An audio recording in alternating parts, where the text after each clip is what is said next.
Hello, my name is Afton. Today we are going to be discussing the topic of medical freedom. When people hear medical freedom, one of the first things that comes to mind is often than not pro-vax or anti-vax.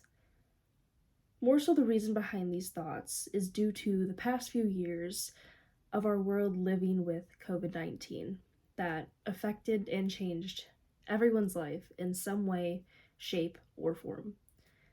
Looking past this, there is far more that goes into medical freedom and the laws and regulations that many people must work with in specific fields. The Supreme Court has taken a variety of different approaches to question whether people have rights to make medical treatment choices on their own. Keeping this in mind, this new perception of medical choices is found to be separated by two separate categories. The first one being that of a constitutional doctrine that surrounds the rights to make choices based on medical treatment, this being called the public health, which translates to the state holding power over an individual. The second one being where the individual holds the right over the state, states say, this being called autonomy, which highlights a person's bodily integrity. As Jesse Hill has written, the publisher from Case Western University School of Law, who took a deep dive into the constitutional right of medical treatment, their introduction gave us insight of an example where a medical treatment decision was made in the favor of an individual wanting an abortion.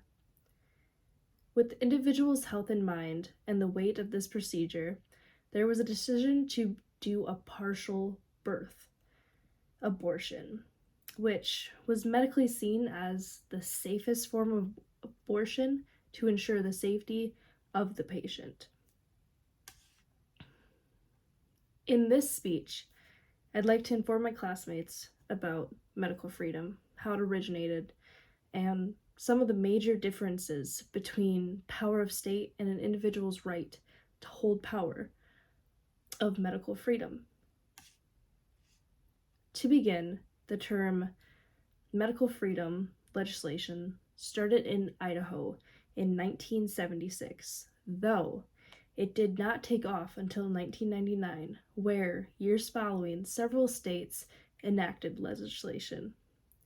Until recently, state-by-state licensing for healthcare professions was the only legal and respected process at the time.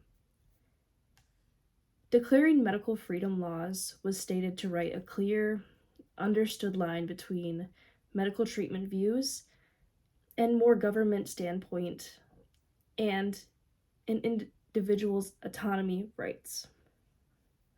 There has become an overlapping decision between left and right medical freedom views that have been conformed around the growing distrust of government and institutions.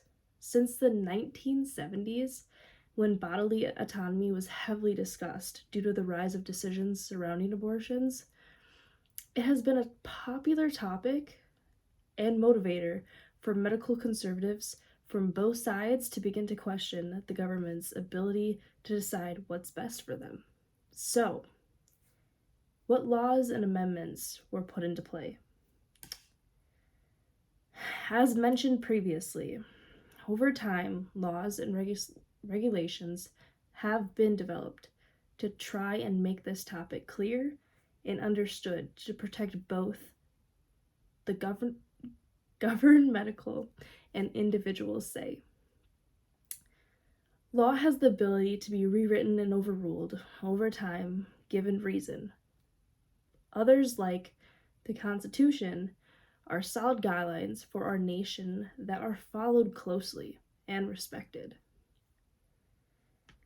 Given the topic of the Constitution, the First Amendment is the freedom of speech and the freedom of expression for an individual without the interference or control of the government.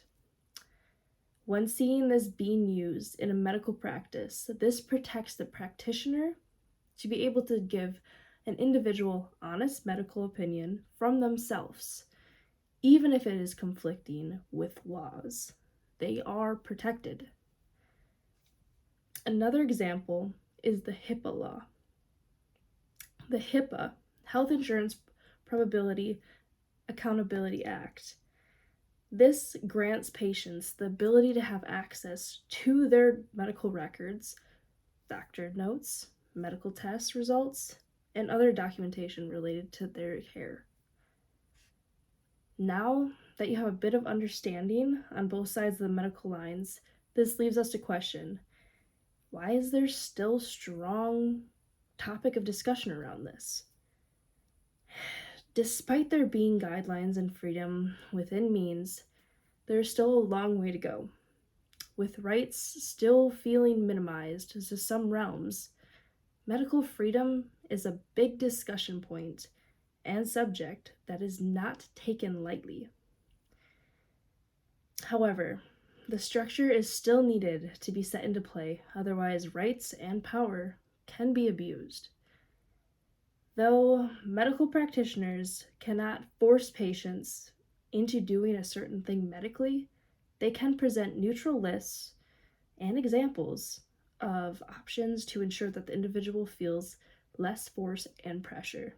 Instead, have medical choices that they can choose from. Given full trust to a higher power is nerve-wracking, but knowing your rights and abilities, as well as ensuring you are understanding the laws that go against them, as well as ensuring you is also important.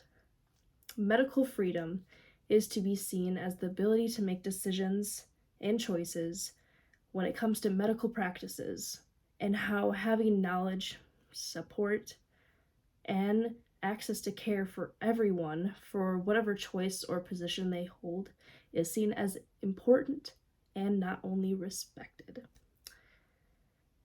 As we have discussed, medical rights is a tough topic to discuss and argue due to many underlying reasons.